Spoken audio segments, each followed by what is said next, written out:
Hi, everyone. This is Ray Luskin, award-winning artist, author, creative activist, and creative mindfulness mentor. And welcome to our Women Who Dare virtual summit. I am so excited today. We've been talking about bringing the intersection of art, health, and social change together. And this woman, she does it all. So her name is Gabrielle Senza. She's a transdisciplinary artist who exhibits, lectures, and performs internationally. Her creative practice investigates the phenomenon of invisibility and examines what and who is seen, hidden, acknowledged, or ignored in social, political, scientific, and environmental realms. Welcome. I'm so excited you're here, Gabrielle. I am thrilled. I'm so thrilled to be here. I love that you're doing this summit. That's very exciting. Thank you. I felt like it was really, especially after the last year and a half, women especially needed to hear what's going on and they're in a state of change and flux right now, and they need to have options, whether to take care of themselves personally, whether it's through the arts, meditation, mindfulness, all those pieces, as well as, who do I want to be coming forward? What's my purpose? So I think that's come up a lot in the last year and a half. So I want to ask you, why? Why are you doing the work you're doing? What was your inspiration behind this?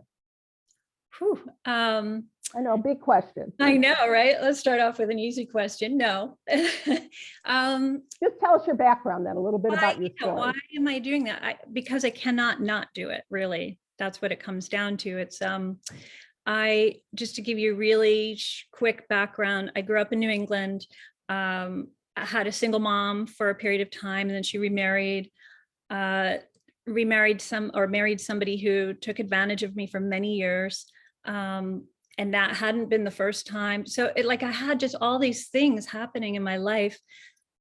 Grew up feeling invisible to my mom and wanting to be invisible to all these sexual predators in my world and in my home and everything else. And really just so connected to the invisible world, like the spirit world, and nature. Like I just would always go to nature to just. I love your paintings of trees. I totally get it. I mean, I laugh when you say the word invisible. I spent my life trying to be invisible to men, because I had a sexual predator in my own life. And, but wanting to be visible in the real world, being connected to the invisible spirit and craving that and trying to feel safe in the world. That was a big piece for me. So I totally understand where you're coming from. Good. You get it. And I get it. That's why we're connected here. Yeah. That's why you started doing what you do, right? Exactly. Exactly. So, I mean, even though there was no one stepping in to protect me and take care of me, or even to acknowledge what was happening to me, I still somehow felt like I was there. I was in the world to be a light, to be this beacon of light. I just was a beacon of light. I didn't really understand it because it's like everything was so dark and miserable in my life. But meanwhile, people are like, wow, you bring so much light into my life. I love knowing you. And I'm like, what? How is that possible? I love you. I love you. I'm telling you, people call me a ray of light. We are soul sisters. Yes. And you're right. Yeah. That's right. Yeah. So, and I just have like this massively inquisitive mind. I want to know everything. I want to know how things work. I want to know how the brain works, neurobiology, metaphysics, all of it. And I want to make it all visible. I just want to make it all visible. So that's how I got to do what I do, I guess. Okay, well, let's talk about some of your work. I mean, because you've spent time in Germany. What I love too is it's a global project. So talk about the Invisibility Lab and how you created that and the project for that, because that was just like, wow, to me. Okay, yeah. So, yeah. I was going to say, why don't you just tell them a little bit about your CV, I guess. So how you got from here to here. So, well, the CV is like many pages long. From okay, the short version. All that stuff. So I started out as a visual artist doing paintings, industrial landscapes, actually, like this, because again, it was like, what are the secrets that are being hidden on these pieces of land? What are they not telling us? How is this affecting the residents along this piece of land here, or nearby, or across the whole globe? so it's always this inquisitive mind. Actually, I almost got arrested taking a photograph at that site in Detroit, but that's another story. So I came from this visual arts background, always trying to find ways. The Invisibility Lab formally started in 2017 in Berlin. And it was part of Berlin Art Week, and I had conceptualized this lab thinking that I was investigating invisibility for the first time in my life. And then I'm like, no, that's actually not true. I've been working with the invisible since I was born, right? And through my work even. And so it's really interesting to, how we sometimes compartmentalize our work in the world. So but what happened here is that, so I had my story, I had started sharing my story back in my story about the sexual abuse and the trauma in my life as a kid, and even as an adult in domestic violence kind of situations. I started sharing that publicly around 2001 with a thing that I call a collaborative scroll. It's a long piece of paper, started out as 12 feet, now it's maybe 20 feet. And I put it in a gallery, and it had just my story on it, written hand by hand. And then it's sort of an invitation, add your own comments, observations, whatever you want to add. This is here for all of us. And the night before the opening, I was like, I can't put that in the show. That's like standing in the gallery stark naked. I got to cut it off and just let it be a blank piece of paper in the show. That's okay. And then this other voice is like, no, you can't. That's just keeping the secret. That's just holding it in. That's just keeping it locked down. Who's that going to serve? So I did put it out there, and Ray, it has thousands of people's marks and drawings and notes and thoughts and prayers and wishes and confessions. And it's just so beautiful. And actually, this is the 20th anniversary. Oh, wow. Very Yeah. cool. Yeah, I'm glad we can be a part of that then. Yeah. So I think telling secrets is so important, and whatever way you do that. I remember working with some people with the Clothesline Project in our community, where you tell your story on a t-shirt and then we hung them. So, there's lots of ways to tell stories. They can be postcards, they can be, I love the scroll idea because it's continuous. And unfortunately, this is a continuous problem. 20 years later, it's as valid the conversation as was 20 years ago. Right. And what we can all probably acknowledge is that 20 years ago, it wasn't being talked about. That was way before the Me Too movement. Oh, yeah. Right? It's actually in 2001 is when I first heard about Eve Ensler's work in the Vagina Monologues in V-Day, which was very exciting. And actually, she invited me to bring the scroll to the New Orleans Super Love event. So that was in the Healing Lounge, and we had lots more people participate in that. And it's all anonymous. And by the way, it's also all online. I transcribed all of the written texts. Oh, that's fabulous. Yeah. So how can people find that? I might as well put it out there right now. Yes.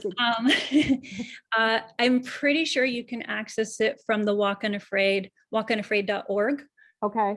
So walkunafraid.org website. I'm pretty sure there's a link there. The website needs a lot of work. Oh, sure. I don't know. It might be actually on your own personal website too. Yes, I'm sure it's also there. Yeah. Yep.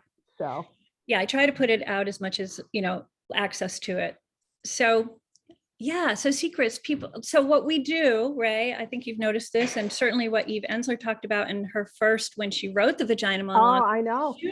As soon as we tell our stories, it gives permission, or people feel permitted to share their own.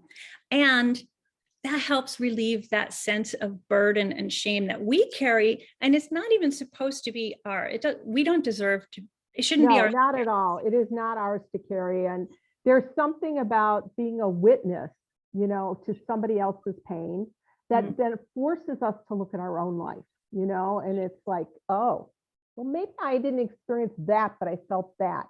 I know when I started to tell my story, it was like, oh, well, my brother's friends were over one night and they did this to me, or this happened, or, well, it wasn't that, but they screamed and yelled at me all the time.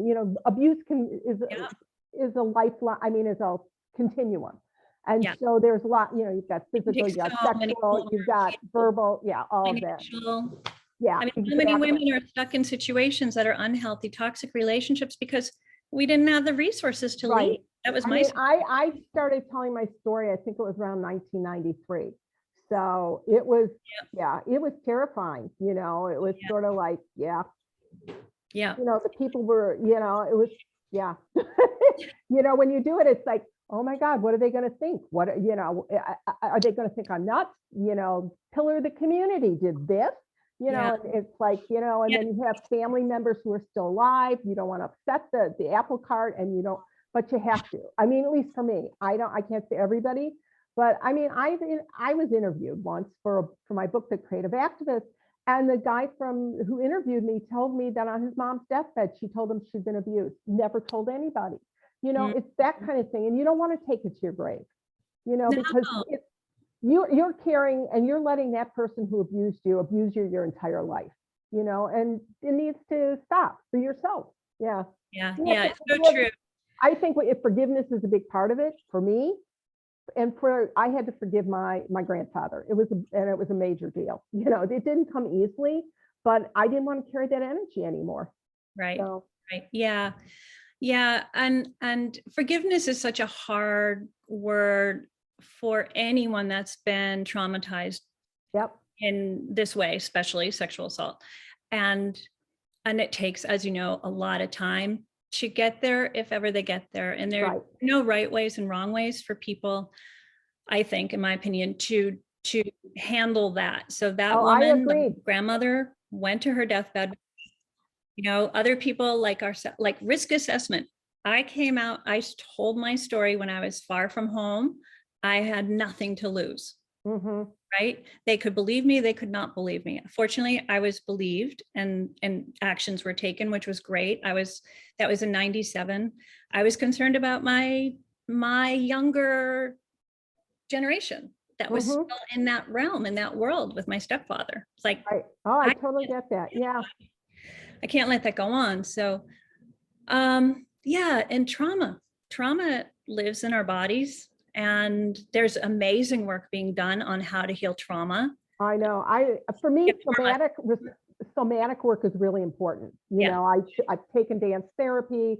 I've the drumming, anything that I can move my body and express it. So, yeah. And also connection with safe people. Yep. Such a beautiful thing, being able to be seen for who you are. And that's what you're doing with your work. That's what I love, you know, that you are being seen for who you are. And it's, you know, it's the beauty. You bring beauty on wonder to life.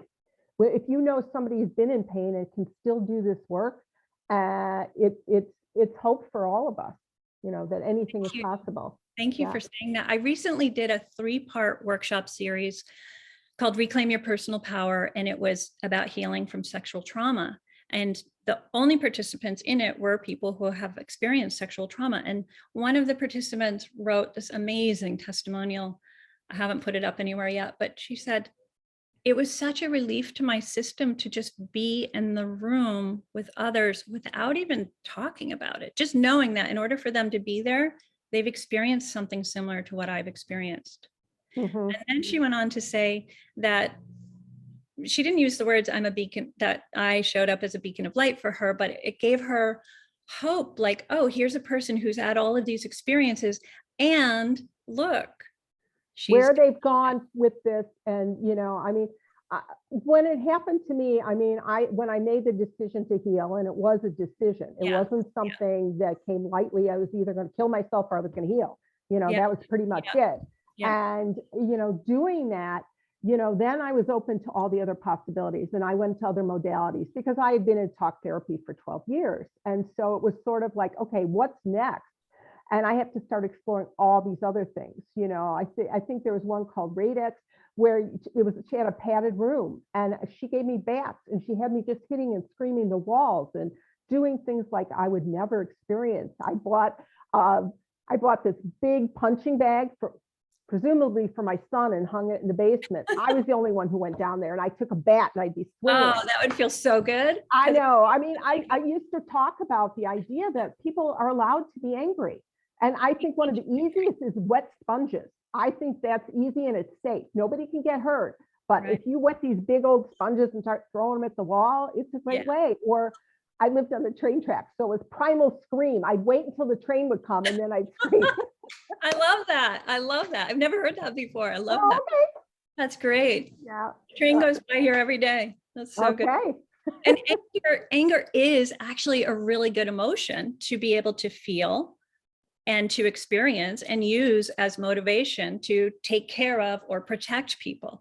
People like us who had our boundaries crossed early had a really hard time. I continue to have a really hard time taking that step for myself. It's way easier for other people. And, I've learned how to do that, and that it's okay to be angry and nothing horrible is going to happen. I'm not going to murder anyone with my anger. It's a healthy. It was scary though, when the rage, I didn't know if I'd harm myself or someone else, that was a very scary time for me, because to let that out, it was like, I really thought I was going to explode from the inside out, and that, so how do you handle that? And it's one of those topics people are scared to talk about, it's like, oh, I get angry. No, I don't. We always push it down, and it's like, oh, it's bad to be angry, but anger can also spur action. It creates social change movements. It creates activism and advocacy all over the world. So, this is not the conversation I expected to have with you today, but that's what it's all about. That's the danger of working and hanging out with me. It's like, woo, we can go all over the place. Oh no, well, I love it. That's what's important to me. So let's go back a little bit to Invisibility Lab, right? Let's go back to that. So here's the thing. I'd had my experience. I had done that work with the gallery scroll starting in 2001. And then I got curious, like, what about people in other cultures? What about men? What about people of color? I have a nephew whose mother's white and his father's black. He lives in Vermont. I worry about him on the road. Not that he's living in a dangerous place, but he's a person of color. And so he looks different. Right. So the Invisibility Lab was really about researching how does, color, transness, right? If someone's, being fully in their full expression as a trans woman, but they have a lot of facial hair because that's just the way they want to roll, they are in a lot of danger in our world today. I think that's going to change. I really continue to envision that will change, because I think humans are amazing people. So many humans. That's the other thing about anger or shame or negativity or trauma, depression, all these things that we call negative. And we can easily get stuck in them like a mire, like a mucky, swampy thing. And I always remind myself, there is the equivalent or even more of that, of the opposite in the universe. All we have to do is look for it. We can look and see whatever we look for, we will find, right? So we're looking for more proof of the world is dangerous and awful and everything's falling to pieces. We're going to find tons of evidence easily, because the media loves that. And if we look just a little bit harder, a little more in depth, we can find stories about billionaires buying hundreds of thousands of acres to preserve them, of Amazon forest. We can find people, like brilliant young people, inventing lighting solutions for the world that cost nothing, right? So we need to remember, like, we just need to look for some light and we will find it, Oh, totally. I mean, I usually go out in nature early in the morning. I try and go out, watch the sunrise a lot and take pictures, and I post them. And, lately they've been sunny and beautiful and all oranges. Today it's been gray and dismal, and it's it's raining off and on today. But I went today and I was blessed to notice the awe and wonder. It didn't matter even if it was gray. It is about the choice we make. What do we want to see? I think that's a big piece, just like you're talking about. What do we want to notice in the world? I love the fact that I could, the wind whispering through the trees, the lake looked like the ocean, all those kinds of things. And I think that's really what art does for people. It gives them that new perspective that they may never have seen before. Right. And if you go to my Gabrielle Senza website, gabriellesenza.com website, you'll see some of these landscapes, the trees that you referenced earlier, and like this across the studio from me here is a big 6 by 10 foot painting, and it feels like you're sitting in a boat in the water, and it's just a very liminal kind of beautiful space. Can't really tell if it's morning or evening. It's just very calm. And I digress once again. This is we could probably talk for a couple hours, but we're not today. So Invisibility Lab, I started talking with people about their own experiences. I have a survey that I have had people fill out starting in Berlin, and then also Istanbul and Ireland and England and New York and Miami, like all over the place. And now it's also online. So I would love any of your listeners, if they're interested, to go to the invisibilitylab.com website /survey. So invisibilitylab.com/survey, and fill that out. It's a digital survey.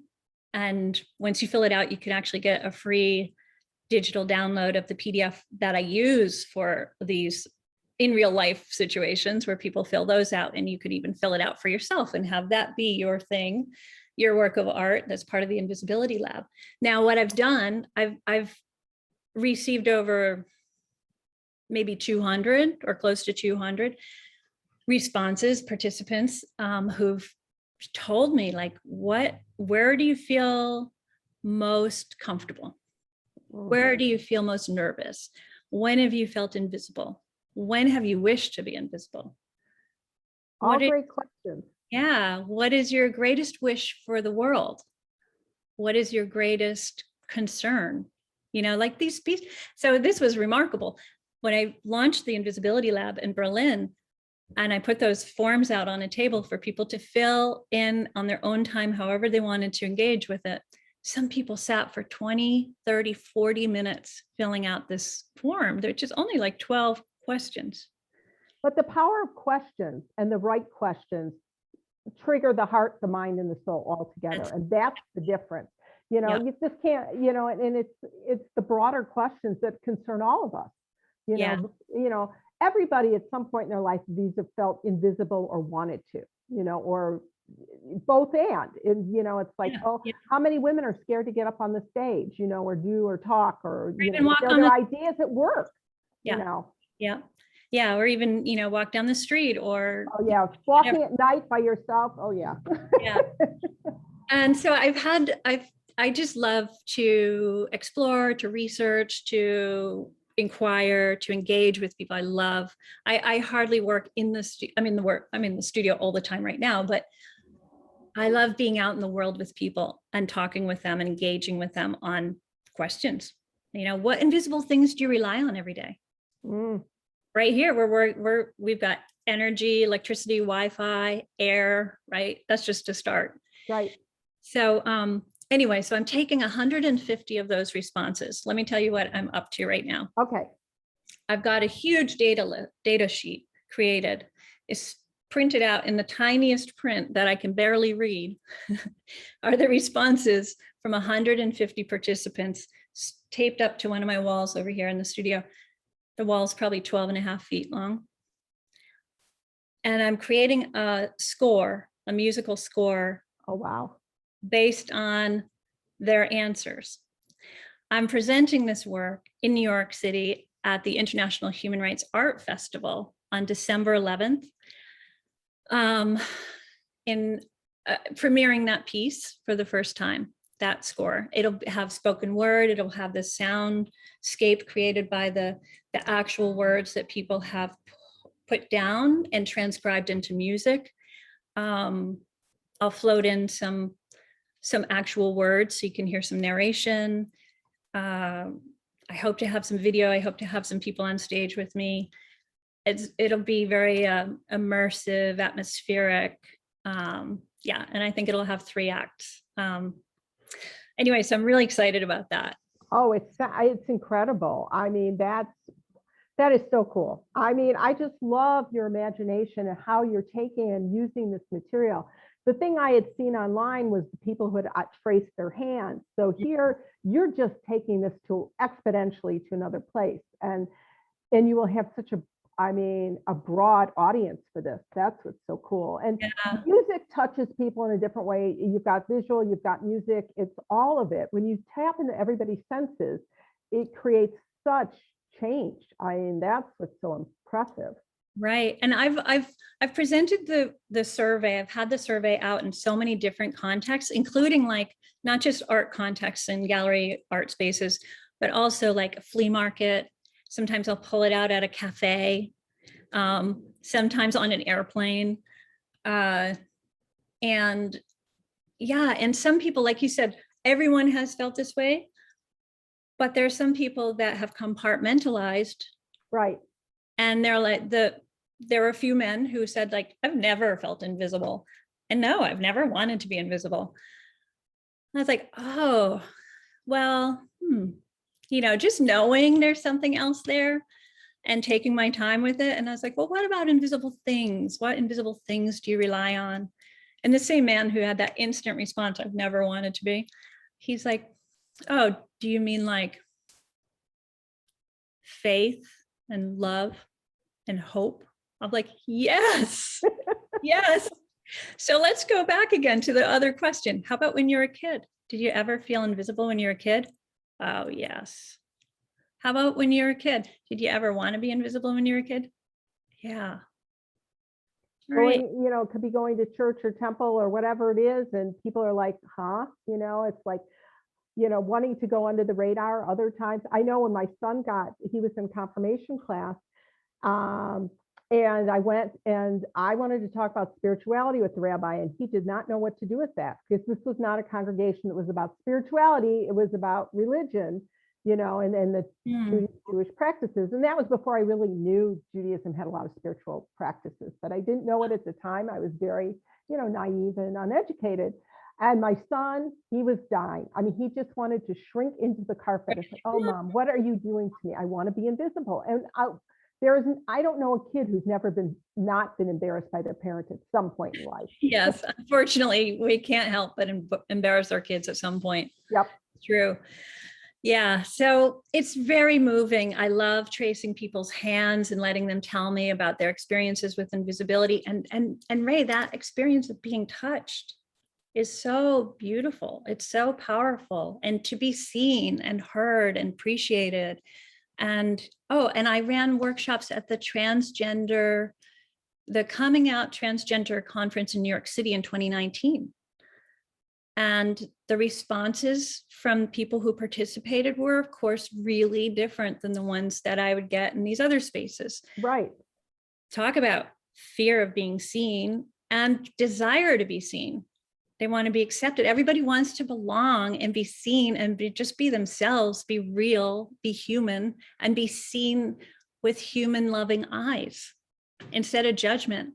And that even brings me back. I know I bounce all over the place. Oh, no, this is what it's about, because as we talk, these are the same conversations somebody's going to listen to. Well, I've never thought about being invisible, or that's not, why would I ever want to be invisible? Or other people who are saying, I'm so shy, I can't imagine being visible. So these are real life conversations that we're having every day. And now you've got people saying, I'm an introvert, I'm an extrovert. And that's all about visibility. Yeah. And so then going back to what we were saying about good and bad emotions, right? Well, I've recently started thinking about, and as a mindfulness practitioner yourself, you can maybe relate to this. Why judge any emotion? Why judge really anything or anybody? Like, I felt that my greatest healing recently, over the last few years, this even happened with my stepfather. I just was sitting there in my studio thinking about, I don't even know what I was thinking about, but it's like this sudden download came in, whoosh, like he's just a harmed, injured, wounded person like me,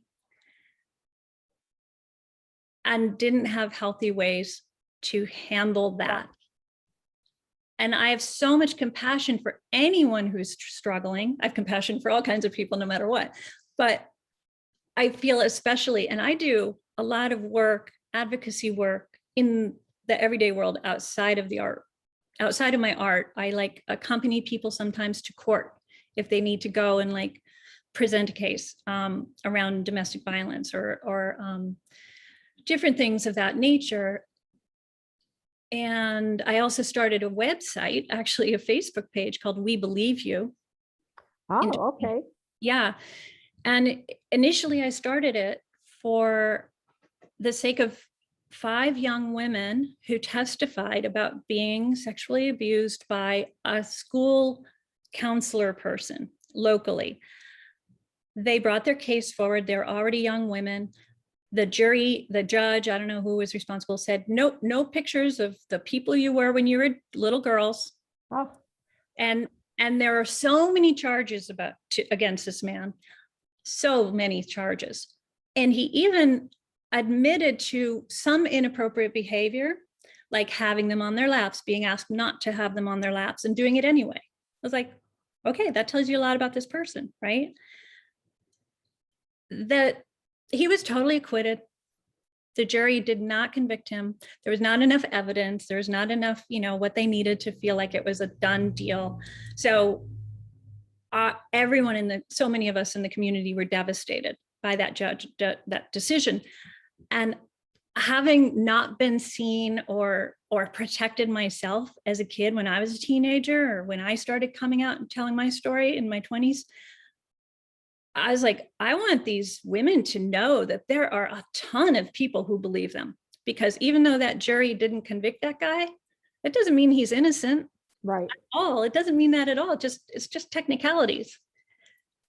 And it's important for people to know that, I have so much to say about this, that when people are not convicted, it does not mean that they're innocent. It's just the way our judicial system works. And it is all technical, right? All that stuff. So that's a whole different story. What's important is that those who do dare come forward and expose so many harmful details, believe me, no one would want to brag or make up that kind of stuff. There's nothing in it for them. Nothing. So traumatic.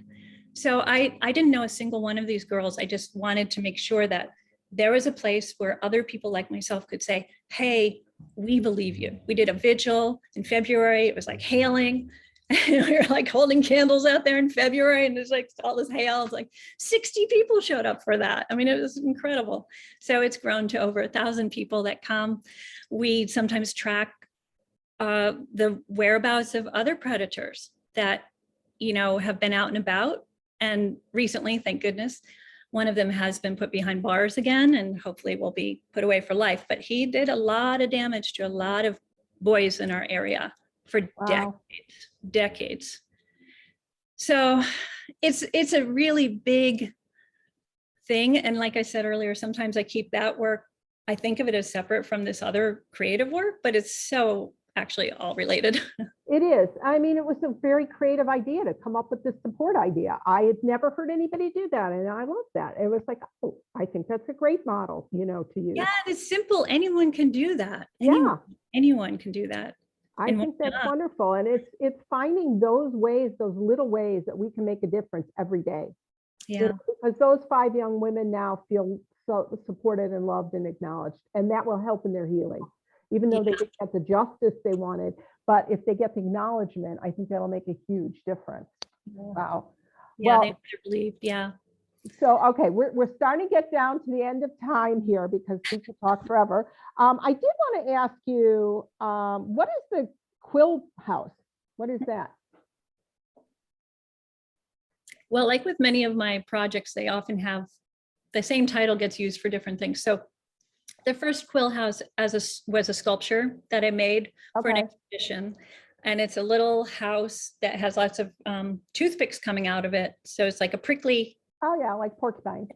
Yeah. And then together with one of my favorite collaborators, Karen Cellini, who's an amazing actor and singer, vocalist, not doing a lot of stuff publicly right now, but she's just amazing to work with. She has another great project called the Good Mother Project. So good. So we collaborated for one of a performance using my title and my visuals and myself on stage. and some of my words from my own invisibility stuff.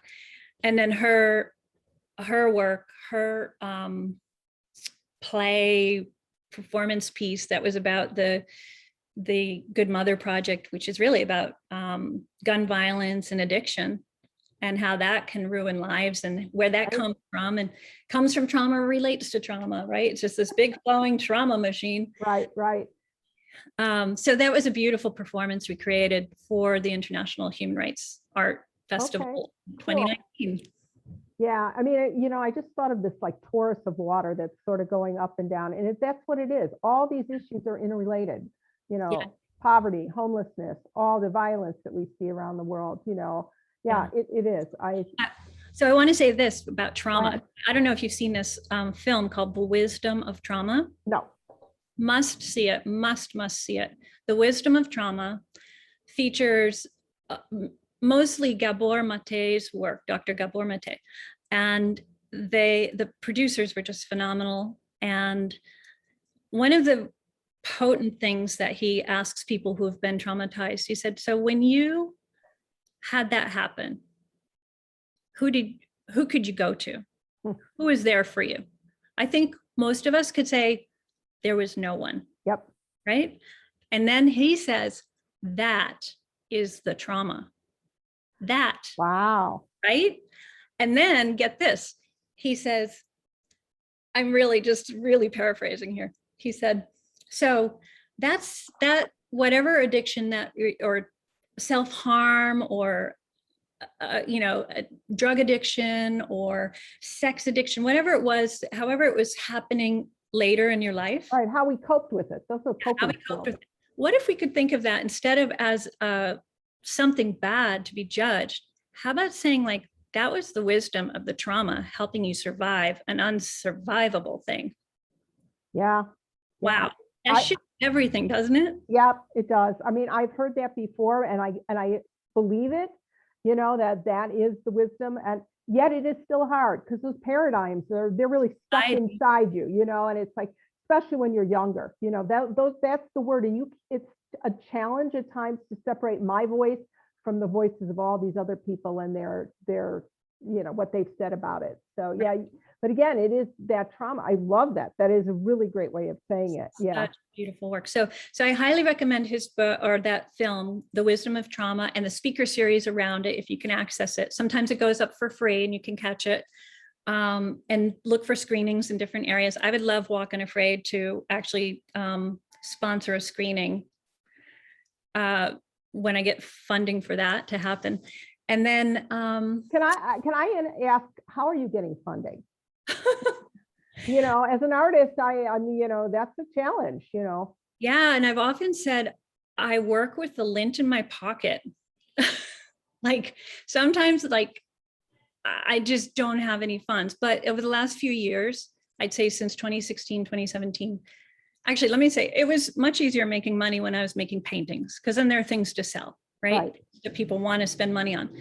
Doing social activism and creative work, creative initiatives on tough issues, not so sexy, right? To buy and have and whatever. So sometimes grants, I definitely started reaching out to patrons and asking people directly, like, hey, would you support this project?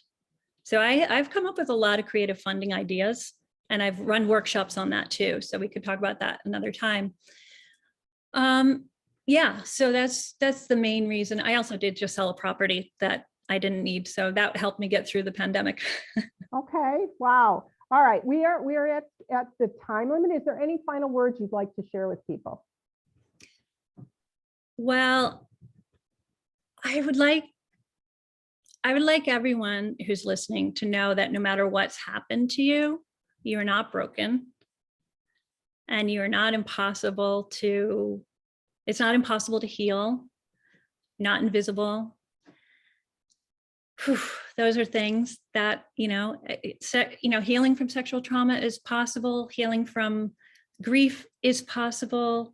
I've been working with people around helping release those emotional charges, that suffering. So I've been trained to do that. So I do empowerment coaching, and that's another way that I support myself as an artist. Yeah, and so there are a lot of ways to reach out to me through my website, gabriellesenza.com, and walkunafraid.org, and the Invisibility Lab. Okay, that's Yeah. fabulous. Thank you. Thank you. I always like to end with a quote, and this is one of my favorites. How wonderful it is that nobody need wait a single moment before starting to improve the world. That was by Anne Frank. I've always loved that quote. Such And a you're good one. giving people permission by witnessing, by listening, by just sharing a secret, and saying, I hurt, I've been wounded, and you don't have to hide. Yeah, and you can do that in a number of ways yourself, but you can also go to the collaborative scroll that you can find the link on my website. So there are ways. Yes. So thank you. I've totally enjoyed this conversation. Me So too. Thank you. I can't wait to watch the summit. okay. Take care. Thanks, Ray.